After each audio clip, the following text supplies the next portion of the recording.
Matapos ang sunog na nangyari noong Setyembre ng nakaraang taon sa Maharlika Livelihood Center, ilang tenants ang napilitang ilipat ng pwesto. Ngunit hanggang ngayon, patuloy pa rin ang hinaing ng ilan sa kanilang pansamantalang relokasyon.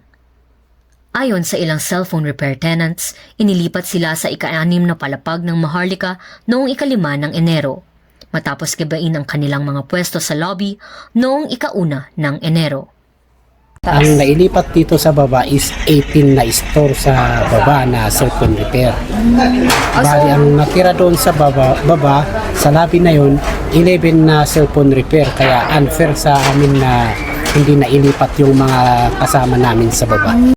Dagdag pa niya, halos wala raw umaakyat sa ika-6 na palapag para magpa-repair, kaya naapektuhan ang kanilang kabuhayan.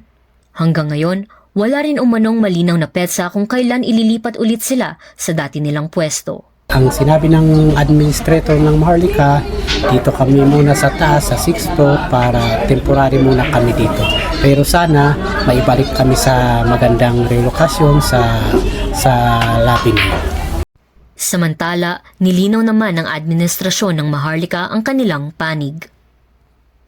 Actually, ang sunog is because of electrical related as found out by the Bureau of Fire after their investigation.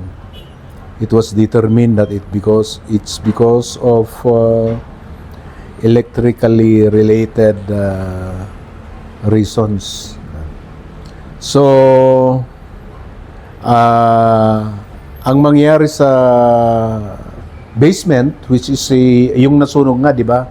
Sa basement is that the city government already funded.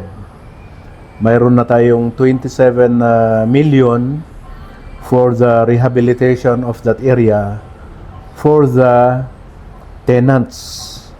The tenants that were displaced because of the fire. Paliwanag ng administrador na ang mga inilipat sa ika-6 na palapag ay ang mga naapektuhan ng sunog. Isinalaysay rin na aabutin ng 3 hanggang 5 buwan ang rehabilitasyon bago muling makabalik ang mga epektadong tenants. Sa ngayon, umaasa ang mga tenants na magkaroon ng malinaw na plano at patas na relokasyon mula sa pamahalang lungsod. Ako po si Catherine Bondok mula sa St. Louis University, nag-uulat para sa DZWT 540 Radyo Totoo.